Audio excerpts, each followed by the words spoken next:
Hello, thanks for joining us today. In this podcast, we focus on making the Bible easy to understand with references to today's world. We hope that you stay with us and enjoy our interpretations. Let's jump in and get started. Shall we? 140 years old, Steph? 140. Most guys that age are just trying to remember where they put their teeth. And Abraham? Abraham is out here starting a whole new franchise. I know. I honestly had to reread that first verse of Genesis 25 like 3 times. We just finished this emotional roller coaster of Sarah dying and Isaac getting married, and you think the story is winding down, and then, boom, verse 1. Abraham took another wife, whose name was Keturah. Just like that, the man is unstoppable. Welcome back to the Deeper Dive, everyone. I'm John. And I'm Stephanie, and today is day 8 of the Bible in a year. We are reading Genesis 25 and checking the receipts in 1 Chronicles chapter 1. And John, we have officially reached the end of an era.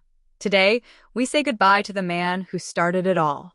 Father Abraham, the OG. But before he goes, he has one last plot twist for us. Keturah. Right. So, who is she? Because the text is it's a little confusing. Genesis calls her a wife, but later in verse 6 and in Chronicles, she's called a concubine. Yeah, it's that classic biblical distinction between legal standing and social standing. She's a legitimate partner, but she's not Sarah. Sarah was the queen mother. Keturah is, she's the start of a new expansion pack. They have 6 sons. 6? Poor Sarah only got 1 after waiting 90 years, and Keturah gets 6 right off the bat. But John, look at these names in verse 2. Zimran, Jokshan, Midian. Do any of these ring a bell? Midian should definitely ring a bell. If you've ever seen the 10 Commandments or read Exodus, you know Midian. That's where Moses flees to when he runs away from Egypt. He marries a Midianite woman. So, technically, Moses marries a distant cousin from the Keturah line. That is wild. It really shows how interconnected all these ancient tribes were. But here's the part that really struck me, and it feels a little cold. In verse 5 and 6, it says Abraham gave all he had to Isaac. But to the sons of his concubines, meaning Keturah's kids and Hagar's son, Ishmael, he gave gifts and sent them away. Sent them away eastward. Exactly. Get your stuff and go east. It feels like he's kicking them out. Okay, I see how it feels that way. But think about it strategically. Abraham knows the promise, the covenant, the land, the big blue checkmark from God that belongs to Isaac. Only Isaac. If he keeps all these strapping young sons, Midian, Shua, Ishbak, hanging around the family farm, what happens when Abraham dies? Game of Thrones. Exactly. It's total civil war. So Abraham does the hard thing. He gives them capital, gold, silver, livestock. That's the gifts. He sets them up for success, but he moves them out of the inheritance zone. He's basically saying, I love you, here's your starter cash, go build your own empires in Arabia. But this land, this stays with Isaac. It's creating boundaries to protect the promise. I get that. And speaking of the end, we get to verse 8. Abraham breathed his last and died in a good old age, an old man and full of years. I love that phrasing. Full of years. Like he ate the whole meal. He didn't leave anything on the plate. He really didn't. 175 years. But John, verse 9, is the one that got me. His sons Isaac and Ishmael buried him in the cave of Machpelah. Yeah, that is a moment. Think about the tension in that cave. The last time we saw Ishmael, he was a teenager getting kicked out into the desert with a water skin, basically left to die. Now, decades later, he's back. He's standing next to the brother who got everything. The money, the land, the blessing. And yet, they're doing the work together. They put the old man in the ground together. Do you think they reconciled? I think they had a truce, you know? The text doesn't say they hugged and cried and went out for coffee afterwards. In fact, right after this, Ishmael goes back to his territory and Isaac stays in his. But for that one moment, the death of the father was bigger than the rivalry of the sons. It's a very human moment in the middle of all this theology. It really is. And then, almost immediately, the camera lens shifts. Abraham is gone. Ishmael has his 12 princes, which we saw listed in the Chronicles reading too, and now the spotlight turns to Isaac. And John, Isaac has a problem. The family curse. Infertility. Again. It says Isaac was 40 when he married Rebekah, and then he prays for her because she is barren. And verse 26 says he was 60 when the twins were born, so they waited 20 years. 20 years of praying. 20 years of wondering, did God forget? It's the same test his dad went through, just a shorter timeline. But this time, when the answer comes, it comes with a fight. Literally. The children struggled together within her. That word struggled in Hebrew, it's not like a little kick. It's violent, right? Oh yeah, it's ratzatz. It means to crush, to smash. These babies were doing MMA in the womb. It was so bad Rebekah is literally asking God, if it's going to be like this, why do I even exist? That is such a raw prayer. Why me? And God gives her this prophecy that basically sets the stage for the rest of the Old Testament. 2 nations are in your womb, and the older shall serve the younger. Which is completely backwards. In the ancient world, the older brother is the CEO, the king, and the principal. The younger brother is the employee. God flips the script before they are even born. And that brings us to the birth. And honestly, the descriptions of these kids, poor Esau. He comes out looking like a red shag carpet. Edmoni, red, and Siar, hairy. He's basically a little Chewbacca. Stop! But then comes the second one. And he's not just following his brother, he is holding onto his heel. The heel grabber. Jacob. Yaakov. And Steph, that is not a cute nickname. In that culture, grabbing the heel was a wrestling move. It meant you were trying to trip someone up. It meant deceiver or supplanter. Imagine naming your kid the hustler or the con artist. Talk about a self-fulfilling prophecy, because that is exactly what we see happen next with the stew. And John, I have so many questions about that interaction. How does someone sell their entire future for a bowl of soup? Hunger makes you stupid, Steph. That's the theological principle for the day. But seriously, that scene with the birthright, that is the modern mirror moment of the century. Because we see this dynamic play out in every generation, from Wall Street to, well, our own living rooms. So, let's unpack that.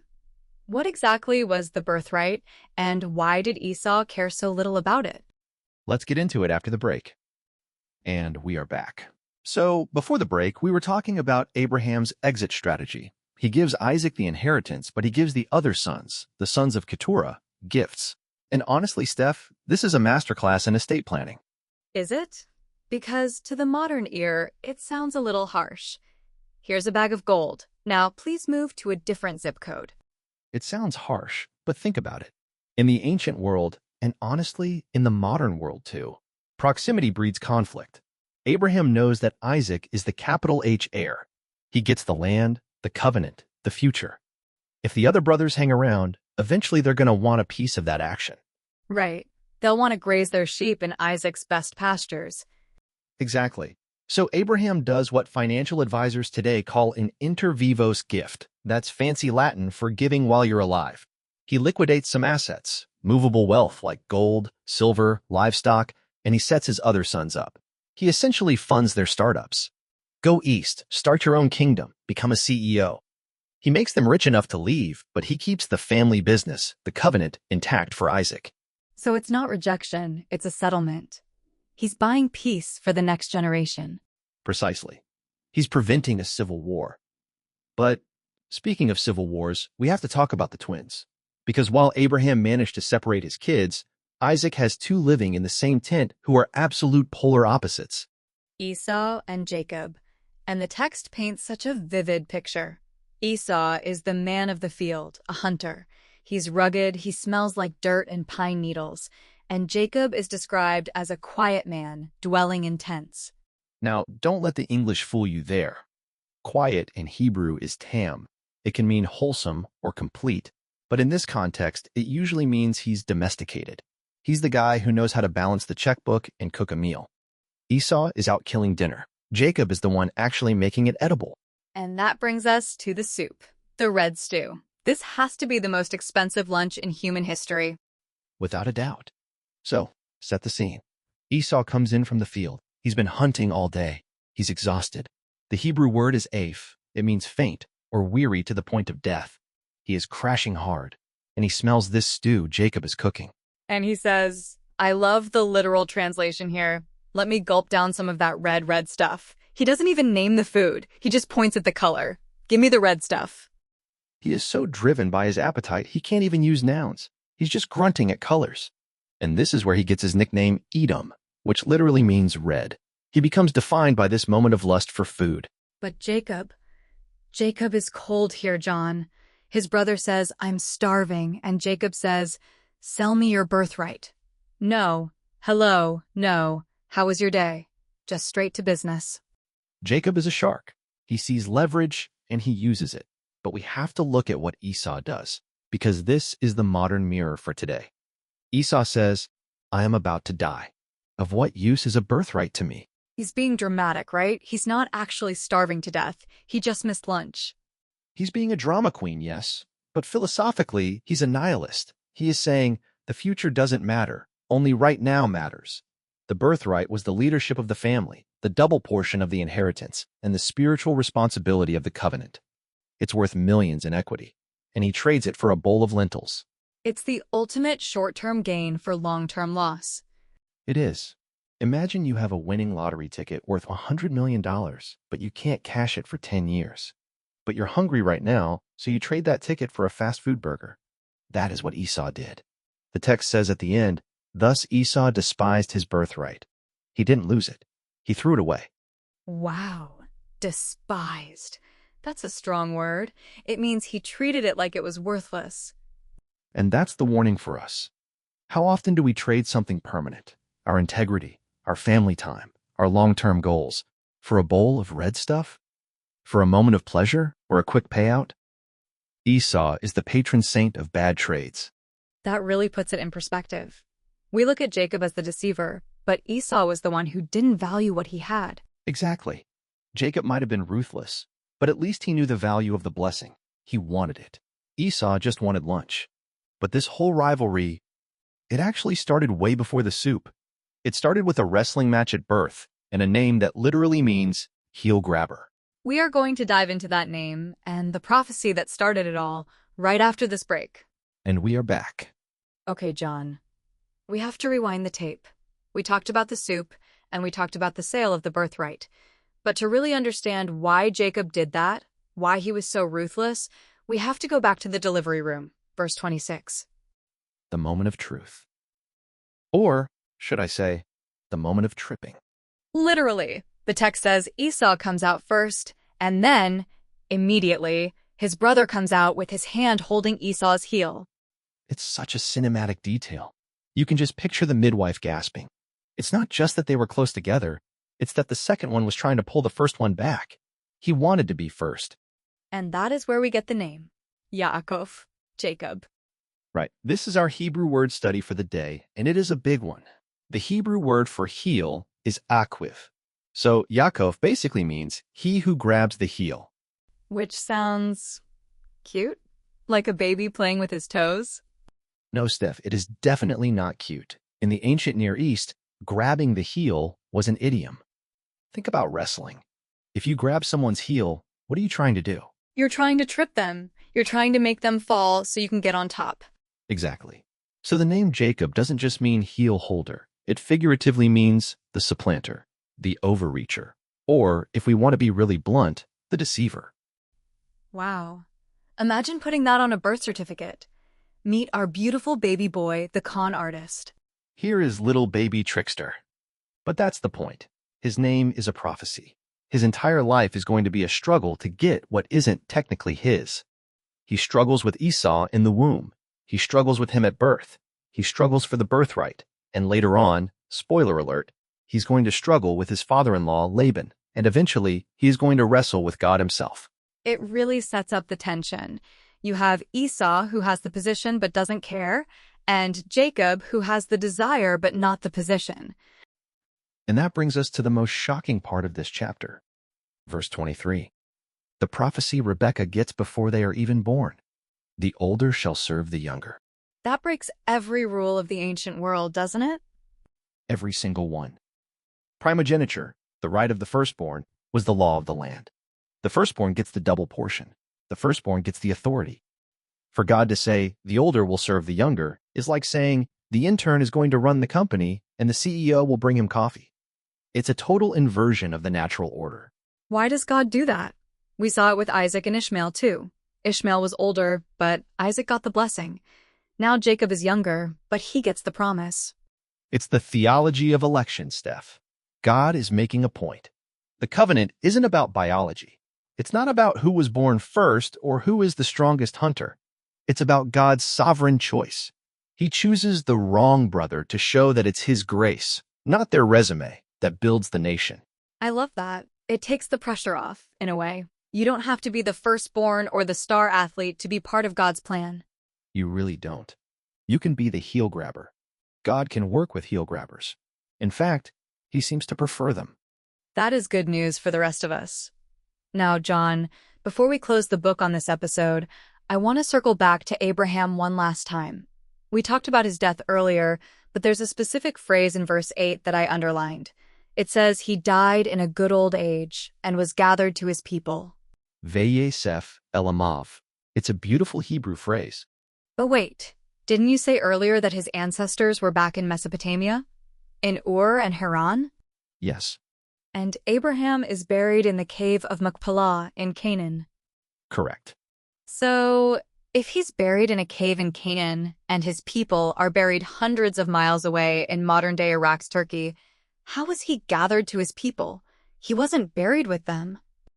See? This is why you are the best at this. You caught it. That distinction is huge. This tells us that being gathered to his people is not the same thing as burial. It's not about the body? No, it's about the soul. If it meant burial, the text would be wrong, because he wasn't buried with his ancestors. This phrase is one of the earliest, most subtle hints in the Old Testament of an afterlife. It implies that when Abraham closed his eyes in this world, he opened them in another, surrounded by the people who went before him. That gives me chills. It's not just fading to black. It's a reunion. It's a change of address. He isn't lost. He's just moved to the upstairs apartment. He joins the community of the righteous. For a nomad like Abraham, who spent his whole life living in tents as a stranger in a foreign land, think about how comforting that is. He finally gets to go home. Gathered. It sounds so safe, like a shepherd gathering sheep. Exactly. And it reminds us that the covenant isn't broken by death. God is the God of Abraham, Isaac, and Jacob. He's the God of the living, not the dead. Abraham steps out of the story, but he doesn't step out of existence. What a way to end his journey. From Ur to Canaan, through wars and famines and miracles, and finally gathered home. He ran the race. He kept the faith.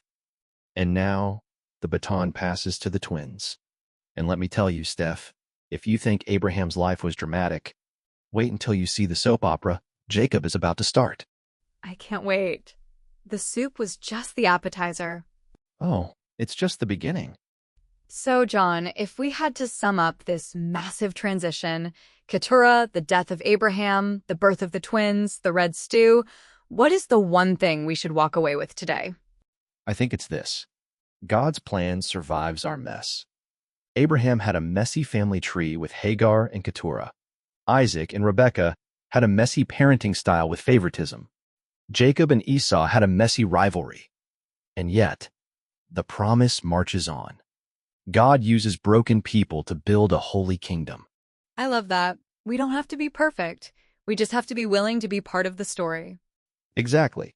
So, for the text message summary, if you're trying to explain Genesis 25 to a friend, here is what you type. Hit us. Abraham finishes his race strong, but the next generation starts with a fight.